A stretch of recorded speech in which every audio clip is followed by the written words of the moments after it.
The Palace of Sir had been designed, Gabriel was increasingly convinced, by someone with a deep philosophical commitment to making every corridor look identical. Same pale stone, same arched ceilings, same faintly bioluminescent strip of blue light running along the baseboard that was either a navigational aid or purely decorative, and crucially, served equally well as neither. He had memorized the eastern route from the diplomatic archives to the exterior service passage. He had memorized it carefully, using the technique his handler had taught him, which involved associating each turn with a vivid mental image.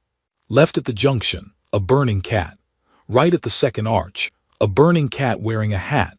Straight through the double doors, the hat on fire independently. He had, somewhere around the hat, made a wrong turn. This would have been a manageable problem under ordinary circumstances. These were not ordinary circumstances.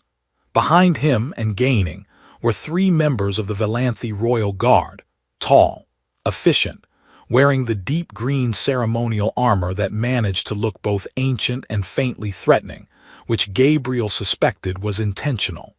Their boots struck the stone floor in a rhythm that was almost musical and entirely unwelcome. He had perhaps 20 seconds before the rhythm caught up with him. The corridor ended in a door. Gabriel had approximately 1 second to consider whether this was the right door, concluded that it was almost certainly not, and went through it anyway on the reasonable grounds that the alternative was standing in the corridor and having a conversation he was not prepared to have. The room beyond was nothing like a service passage. It was large and warm and filled with the deep amber light of Sir's twin suns coming through 3 tall windows that looked out over the palace's western gardens, where something with broad violet leaves was catching the last of the evening light in a way that would have been genuinely beautiful under different circumstances. The room smelled of something faintly floral and something else that was probably the Valanthy equivalent of candle wax. There was a dressing table along one wall with an arrangement of small bottles and instruments that Gabriel could not identify, a tall wardrobe of dark carved wood, and a low chair by the window that held a folded garment in a shade of deep blue. And at the center of the room, turned toward him with an expression that had not yet finished deciding what it was, stood a woman. She was tall and composed in the way of people who have been composed in difficult situations before and found it useful. Her dark hair was partially arranged and partially not, suggesting he had arrived in the middle of something. Her ears, long, tapering elegantly to a point in the manner of all Valanthy, had small pins in them that caught the light. She was wearing something that was either a robe or an extraordinarily confident dress, and she was looking at him with eyes that were moving through surprise, assessment, and conclusion with a speed that Gabriel found, even under the present circumstances, somewhat impressive. He recognized her 4 full seconds after he should have. Queen Isabel of the Valanthy. The sound of boots in the corridor was not getting quieter. Gabriel became aware that he was standing in the private chamber of a reigning monarch holding a stolen data chip, having entered without invitation, announcement, or any of the 17 formal protocols that his diplomatic orientation materials had specified were mandatory for royal contact. He was also, he noticed distantly, slightly out of breath. The orientation materials had not covered this specific scenario. They had covered a great many things, gift-giving customs, the correct angle for a formal bow, which topics were considered impolite at state dinners, but had apparently considered unauthorized entry into the Queen's bedchamber sufficiently unlikely to omit. He opened his mouth. Nothing immediately useful came out. Isabel's expression had by now arrived somewhere considerably more composed than where it had started. She looked at him. She looked at the door behind him, through which the sound of the guards was now clearly audible, boots, voices, the specific cadence of people conducting a structured search. She looked at him again with the brief, assessing focus of someone running a rapid calculation. Then she crossed the room, reached past him with the unhurried efficiency of someone who had made a decision and saw no reason to dramatize it, and turned the lock. The bolt engaged with a sound that was very small and very final. She stepped back and regarded him with an expression that was not warm exactly, but was not hostile either. It was the expression of a person who has just done something mildly inconvenient and intends, at a time of her own choosing, to understand why. Outside, the boot slowed, stopped. A fist struck the door with formal authority. Gabriel looked at the locked door, looked at the Queen of Sir, and arrived at the conclusion, somewhat belatedly, that his evening had become significantly more complicated than planned. Isabel did not look at Gabriel when the fist struck the door the second time. She looked at the wardrobe. It was a very large wardrobe. Dark carved wood, 2 doors, the kind of furniture that suggested it had been in the room longer than the room had been in its current political configuration. It was also, Gabriel noted, the only piece of furniture in the room large enough to conceal a person of his dimensions, which were not especially remarkable but were, nonetheless, person-sized. He looked at the wardrobe. He looked at Isabel. She had already turned toward the door and was arranging her expression into something serene and faintly inconvenienced, the face of a person interrupted in a private moment by people whose jobs she respected in principle, but whose timing she did not. She did not look back at him. The gesture toward the wardrobe had been made once, and she appeared to consider once sufficient. Gabriel got into the wardrobe. It smelled of cedarwood and something else, something with a faint metallic edge that was probably a Valanthe textile preservative, and was, he decided, not worth investigating further at this particular moment. He pulled the doors closed to a gap of approximately 2 centimeters, which was enough to see a narrow vertical slice of the room, and not enough to be seen, provided no one looked directly at the wardrobe with intent. He heard Isabel cross to the door. The lock disengaged. The guards who entered were 2, not 3, which meant one was still in the corridor or had branched off somewhere, which was either reassuring or not, depending on information Gabriel did not currently have. They were large and professionally thorough in the way of people who searched rooms for a living and had developed opinions about how it should be done. One moved to the left, one to the right, and they swept the space with the systematic efficiency of a very boring geometric proof. Isabel stood near the window and said nothing. She had the quality, Gabriel noticed through his 2-centimeter aperture, of someone who could make silence feel like a form of mild disapproval. The guards did not seem comfortable. This seemed intentional. One of them spoke. The Valanthe language moved quickly, full of long vowels and consonants that required architectural commitment, and Gabriel's translation implant, a small device behind his left ear that his handler had described as state-of-the-art, and that Gabriel had come to think of as aggressively interpretive, rendered the exchange with its customary combination of accuracy and creative liberty. The guard said something that translated roughly as, "We are in pursuit of a foreign individual who accessed restricted areas. We have reason to believe this corridor was used." Isabel said something that translated as, "This corridor leads to my private chamber." The guard said, "Yes, we apologize for the disturbance." Isabel said, "You have now disturbed it." There was a pause in which Gabriel watched, through his narrow gap, the guard arrive at the understanding that this sentence was the entire response, and that further conversation was not being invited. The second guard had stopped near the dressing table, and was looking at the small bottles arranged there with the expression of someone who wanted very much to open a cabinet, and knew absolutely that they were not going to. Neither of them looked at the wardrobe with intent. This was either professional restraint or an indication that searching the Queen's wardrobe without specific cause was the kind of decision that ended careers in a swift and poorly documented way. Gabriel was grateful for the institutional culture either way. They left. The door closed. The lock turned again, and this time the sound of boots in the corridor diminished and did not return. The wardrobe remained closed for several seconds after that. Gabriel used these seconds to reflect that he was crouching in a monarch's wardrobe on an alien planet holding stolen intelligence data, with a translation implant that had once rendered a formal dinner toast as * may your livestock remain geometrically consistent *, and that his career had taken turns, he had not entirely anticipated when he accepted this assignment. The wardrobe door opened.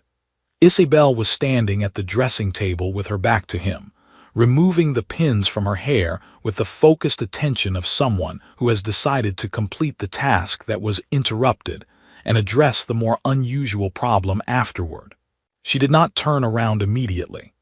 Gabriel stepped out, straightened his jacket with the dignity available to him, and waited. She set the last pin down, turned, and looked at him with an expression that was now fully composed and faintly curious in the way of someone regarding a moderately interesting problem that had arrived uninvited, but was here now and might as well be examined.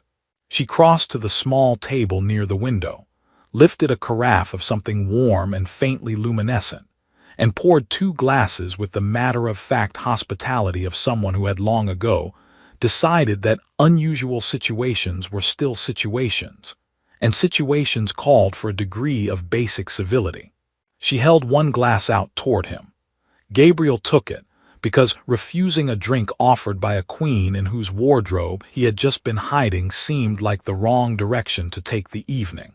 She looked at him over the rim of her own glass and said, in perfect galactic standard, without preamble and without particular accusation, "What were you looking for in the archives?" Gabriel considered briefly the various answers available to him.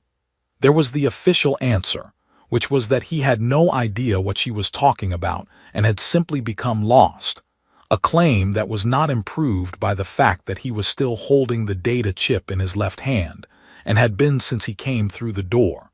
There was the partial answer, which involved a carefully constructed version of events that preserved the most defensible elements and obscured the rest.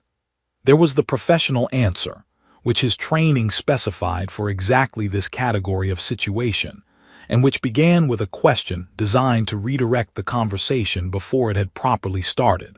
He looked at the data chip. He looked at Isabel. He put the data chip in his jacket pocket.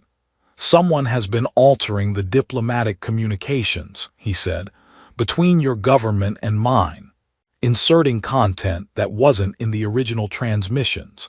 I was trying to find the point of entry." Isabel did not react in the way people usually reacted to unexpected information, which was to say, she did not react at all in any visible way. She took a small sip from her glass and looked at him with the attentive stillness of someone listening to a thing they already know and are evaluating the telling of, rather than the content. "Which transmissions?" she said. "The trade corridor proposals. The ones from the last 4 months.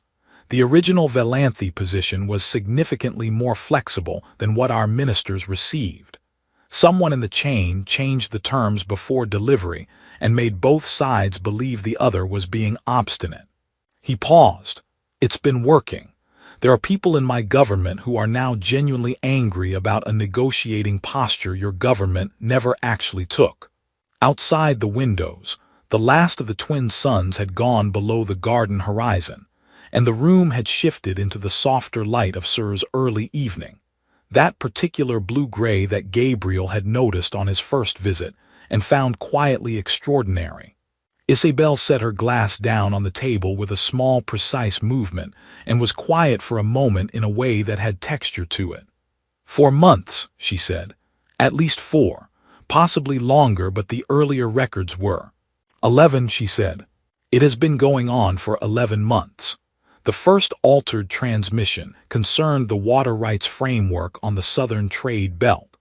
Our ministers believed your government had withdrawn a concession that your government believed it had never offered." She looked at him steadily. "We spent 6 weeks in formal dispute over a concession that existed in neither original document." Gabriel absorbed this. "That's," he said, and then stopped, because the word he had arrived at was impressive and that seemed like the wrong register. "Expensive," Isabel said. "The word you want is expensive. In time, in diplomatic capital, and in the particular kind of goodwill that is difficult to rebuild once both sides have sent formal letters of grievance." She picked up her glass again. I have been attempting to locate the mechanism for 11 days, quietly, without informing my council, because 2 members of my council have access to the communication infrastructure that would have been required, and until I know which one, I prefer not to announce that I am looking. Gabriel looked at her. You've been running your own investigation. I have been asking careful questions in directions my council does not monitor. It is not precisely an investigation. It is more of a sustained architectural suspicion. That's essentially what I've been doing. Yes, she said. I had begun to suspect that when you came through my door. People who are lost do not generally carry data chips with the archive's security encoding still active on them. She nodded toward his jacket pocket with the calm acknowledgement of someone who had identified a thing, and was not particularly interested in pretending otherwise. Gabriel had the specific sensation of being the least prepared person in the room, which was a sensation he was professionally trained to manage, and was currently managing only moderately well. What have you found? He asked. Enough to know the shape of the thing, not enough to prove it to anyone who requires proof, which is most of the people who would need to act on it. She moved to the low chair near the window and sat with the ease of someone in their own space, which she was, and regarded him with that same quality of focused consideration. The alterations are not random. They are targeted at specific pressure points. The proposals most likely to create lasting resentment if mishandled. Someone understands both governments well enough to know exactly where to apply friction. Which means it's not opportunistic. No, it is deliberate and it is patient, which is considerably more worrying than opportunistic. She paused. What does your data chip contain? Partial transmission logs from the archive's secondary relay. The alterations were introduced after the primary encryption, but before the diplomatic seal was applied, which means whoever did this has access to the relay infrastructure at a level that shouldn't be possible from outside either government. Isabel was quiet for a moment. Then she said, with the careful neutrality of someone stating a conclusion they have not fully decided to be angry about yet. Then it is almost certainly not either government. No, Gabriel said. I don't think it is. The room was very quiet. Somewhere in the gardens below, something with wings moved through the violet-leaf trees and made a sound that the evening absorbed completely. Gabriel thought about the scale of what they were assembling between them. 2 people in a private room with incomplete evidence and no institutional authority to act on any of it, and felt the particular weight of that. You said you haven't told your council, he said. No. I haven't filed anything with my handlers either. I was going to once I had more. And now, Gabriel considered the question with the seriousness it deserved. He was sitting in the Queen's private chamber, drinking something warm and luminescent that tasted faintly of copper and summer, having just compared notes with a reigning monarch on a conspiracy that neither of their governments knew the full shape of, after spending a non-trivial portion of the evening in her wardrobe. Now, he said, I think we may have a problem that is larger than both of us, and approximately 0 people we can currently tell about it. Isabel looked at him with something that was not quite a smile, but occupied the same general territory. Welcome to 11 days ago, she said.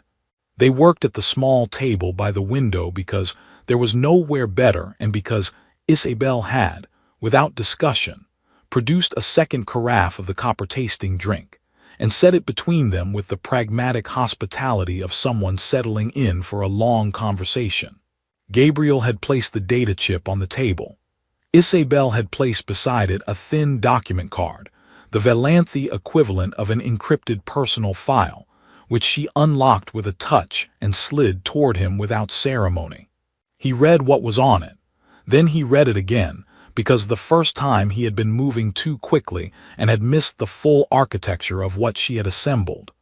You traced the relay access to a commercial infrastructure license, he said, registered to a logistics subsidiary operating across 4 systems. The subsidiary has no employees listed in any public registry. no physical address that corresponds to an actual building, and files its operational reports to a regulatory body that was consolidated out of existence 3 years ago, and apparently did not update its forwarding information. She said this with the tone of someone describing an administrative situation that was technically impressive and personally offensive.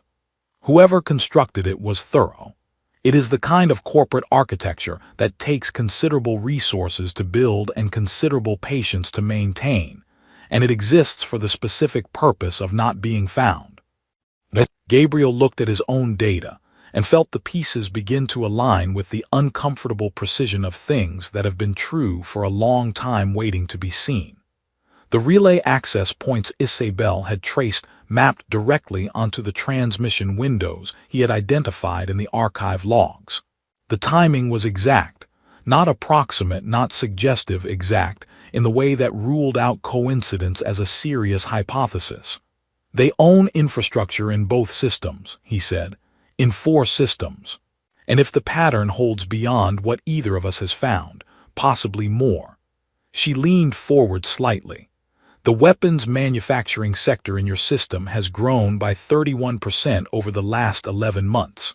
The reconstruction contracting firms registered in the neutral corridor between our systems have tripled in number in the same period.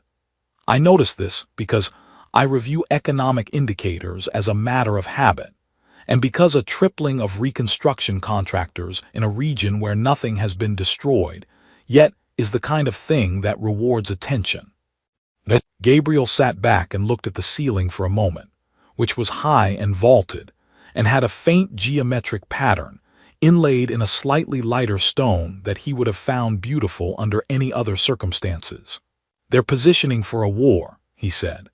They are positioning for a specific kind of war, short enough to be manageable, long enough to require extensive resupply and eventual reconstruction, and between 2 parties who have enough cultural and political difference to make the resentment self-sustaining once properly ignited.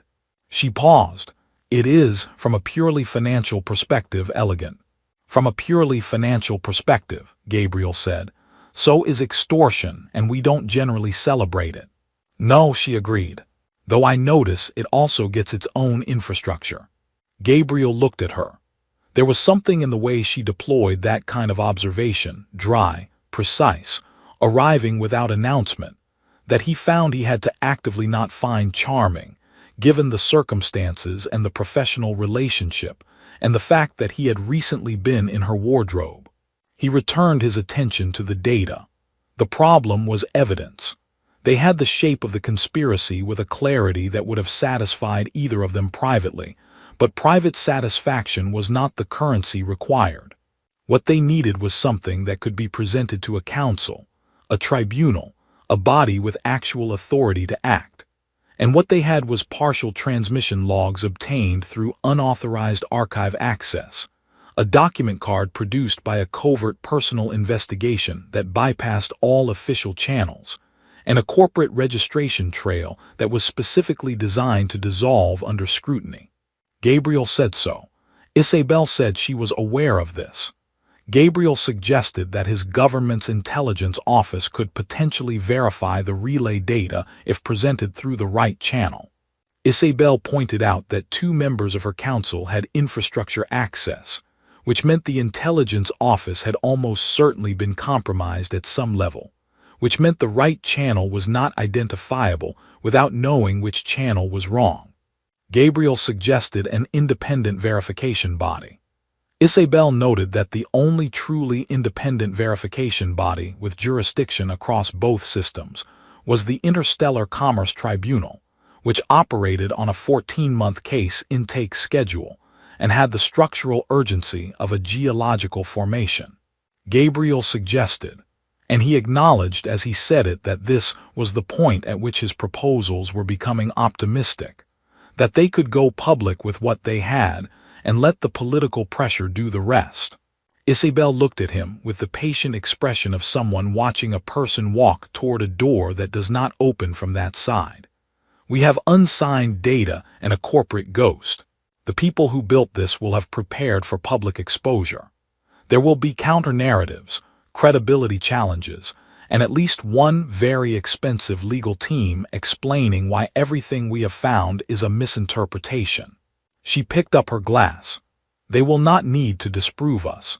They will only need to create sufficient doubt to delay action until the situation they have manufactured becomes irreversible. Gabriel was quiet for a moment. You've thought about this extensively. I have had 11 days, and very few people I could talk to about it.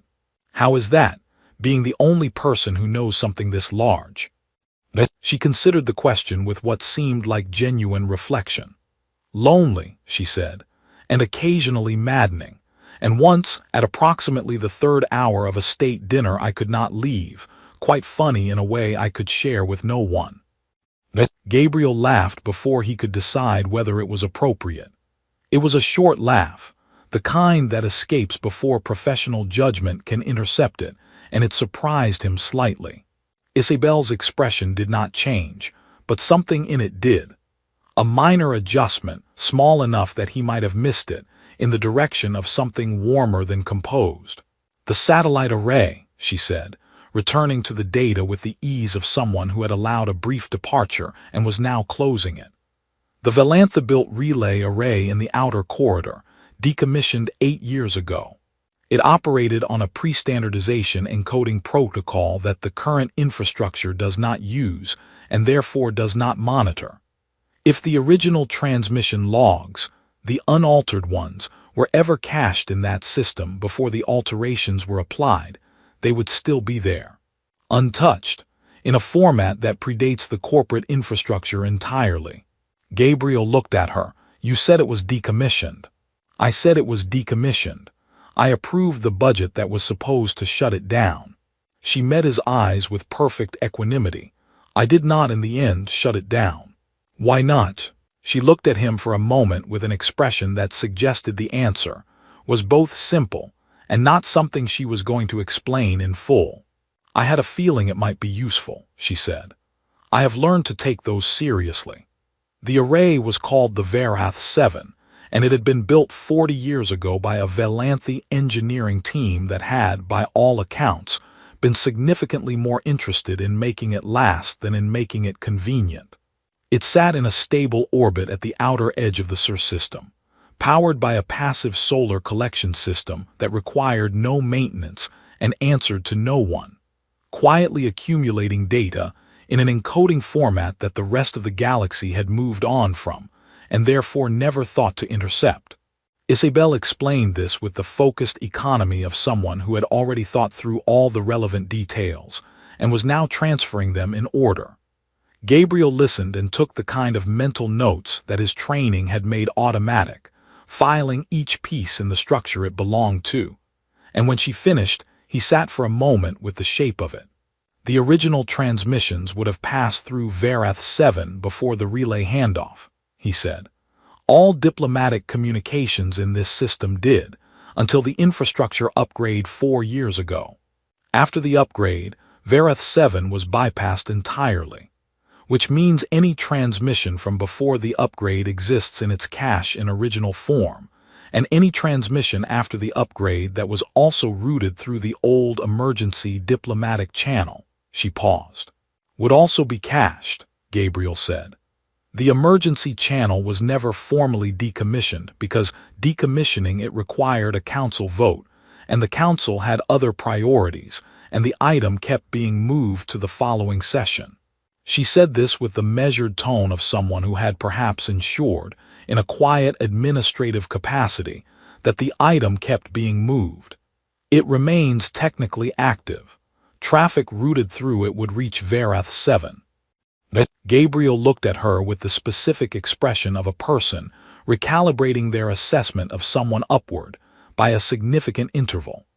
You've been routing your investigation traffic through the emergency channel. I have been ensuring that certain communications exist in a location that cannot be altered retroactively by people with access to the current infrastructure. She picked up the document card and turned it over once in her fingers. Everything I have found in 11 days is cached on Varath 7 in original form, with timestamps that predate any possible interference. And my archive data, Gabriel said, reaching for the chip. If I can transmit it through the emergency channel, it will cache within the hour. Time-stamped, encoded in a format that predates the corporate infrastructure by 3 decades, and sitting in a piece of hardware that technically does not exist in any current operational registry. She set the card down. It is not courtroom evidence, but it is the kind of evidence that, once made available to the right journalists and the right independent analysts simultaneously across multiple systems, creates a situation that is very difficult to manage with a legal team and counter-narratives. Gabriel considered this. Simultaneous release, so no single outlet can be pressured or delayed before the others have it. 11 recipients. I have spent several days identifying people in various systems whose professional integrity is well documented, whose independence from the relevant corporate structures is verifiable, and who have the reach to make suppression logistically implausible. She paused. It took longer than I would have liked because the criteria are demanding, and several people I initially considered turned out to have investment portfolios that created conflicts of interest I found disqualifying. You built a distribution network.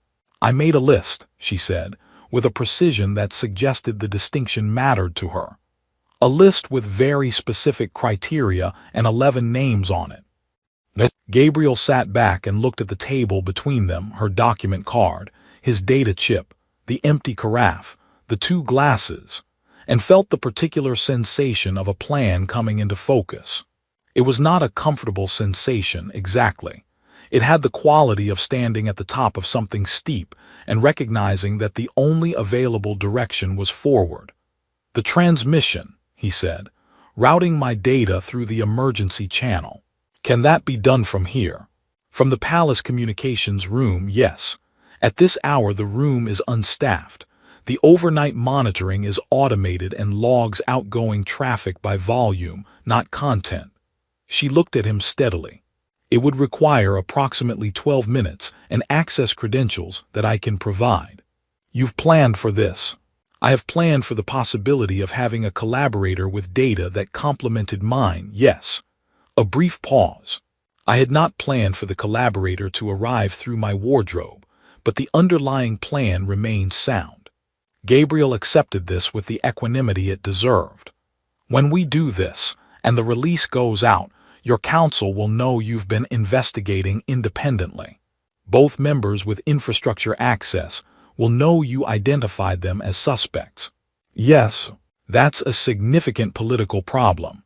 It is, she agreed, without apparent distress.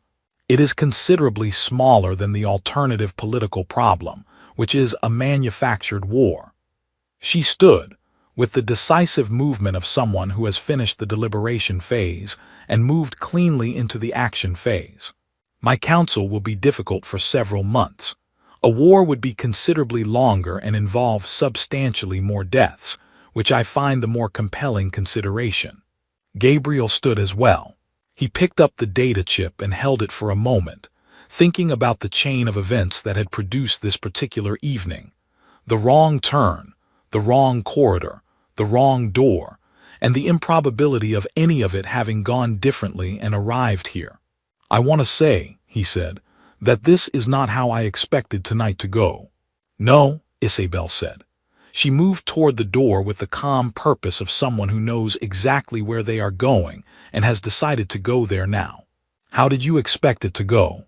Considerably worse, Gabriel said, and with less furniture involvement. She glanced back at him as she reached the door, and the look she gave him was brief and contained something that was not quite amusement, but was adjacent to it in a way that he suspected she allowed very rarely and did not intend to comment on. She unlocked the door.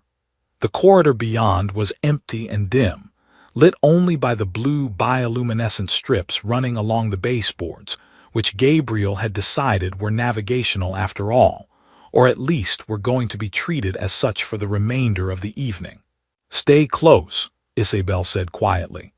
And if we encounter anyone, you are a technical consultant I have summoned for an overnight communications review.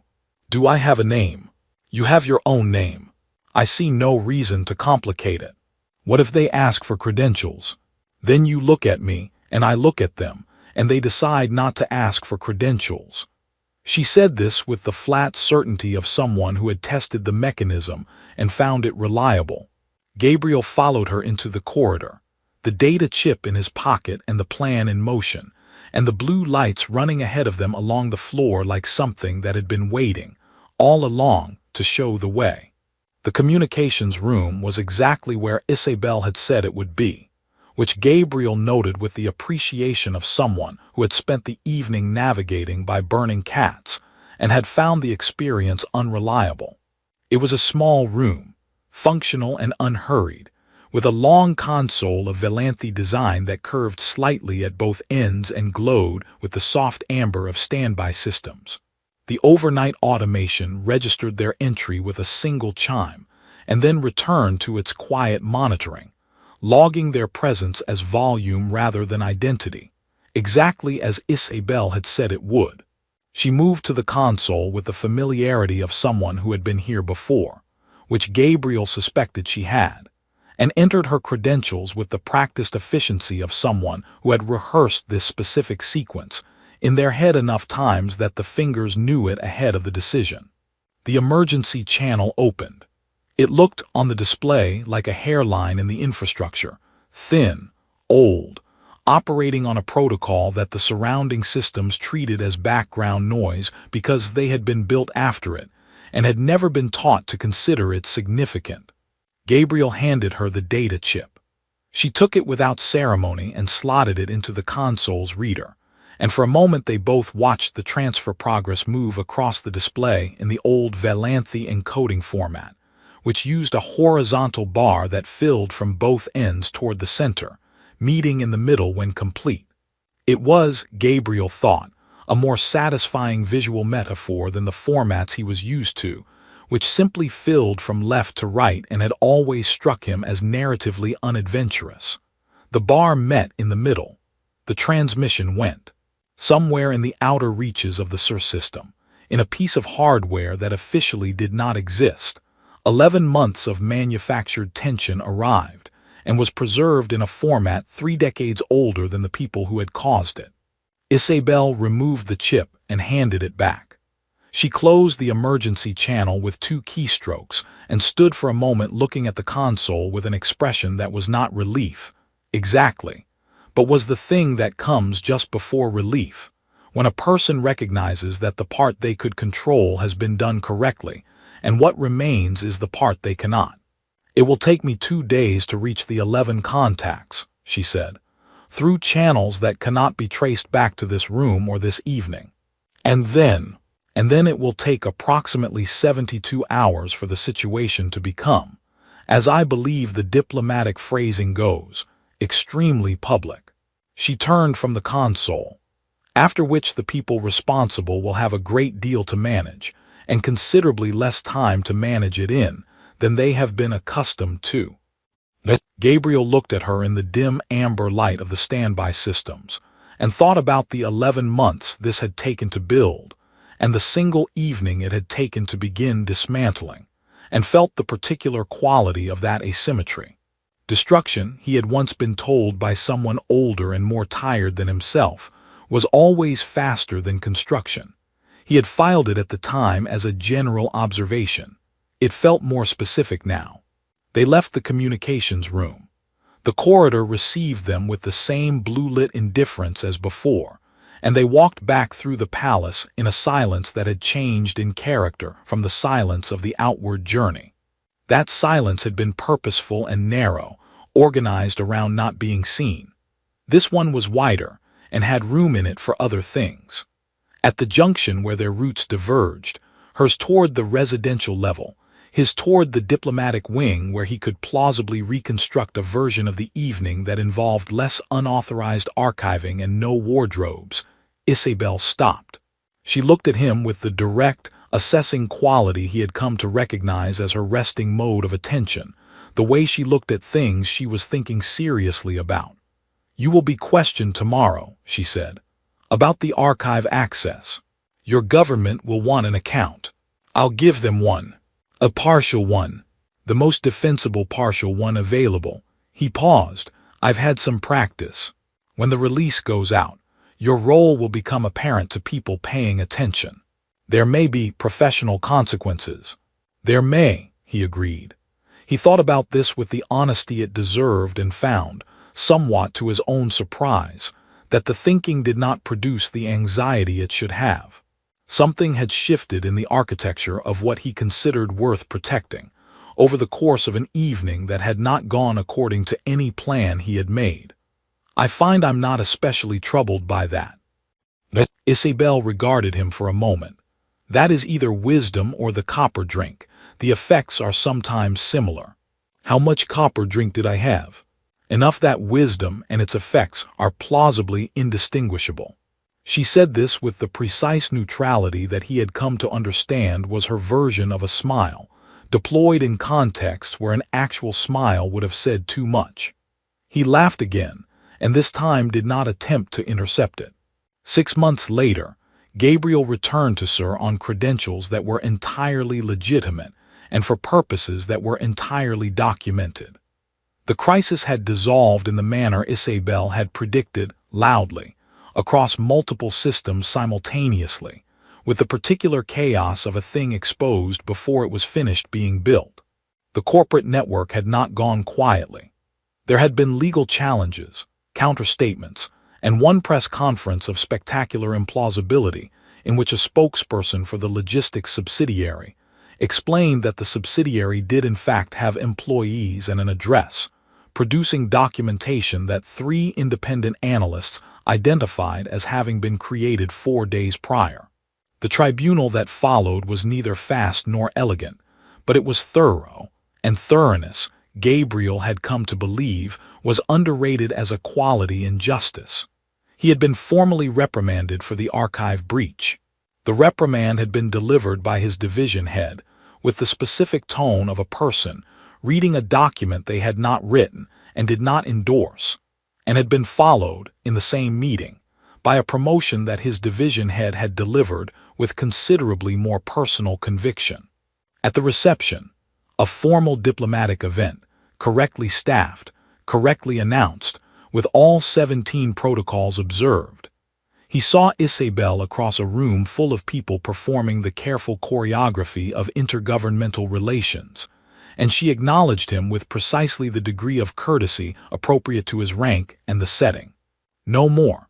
The geometry of the room and the occasion required it, and she was, above all things, precise about requirements. But as he moved past her in the course of the evening's formal circulation, she said, quietly and without looking directly at him, "You owe me a wardrobe." Gabriel kept his own eyes forward and his expression at the correct diplomatic register. "It was a very good wardrobe," he said. "It was," she said. "I haven't replaced it." He carried that with him out of the reception and into the Sir evening, where the twin suns had already set, and the city was settling into its blue-gray dusk, and he thought about what it meant that she hadn't replaced it, and arrived at no single conclusion, and found that the absence of a single conclusion was not uncomfortable, but was instead the kind of open space that a person could stand in for a while without needing to resolve it into something smaller. The stars were coming out over Sir, the same stars that had always been there, indifferent to the small human and Velanthe dramas conducted beneath them. Somewhere in the outer reach of the system, the Verath 7 array continued its quiet orbit, collecting data in a format no one used anymore, watched by no one, answering to nothing. Gabriel stood in the evening and looked up at them for a while. Then he went inside.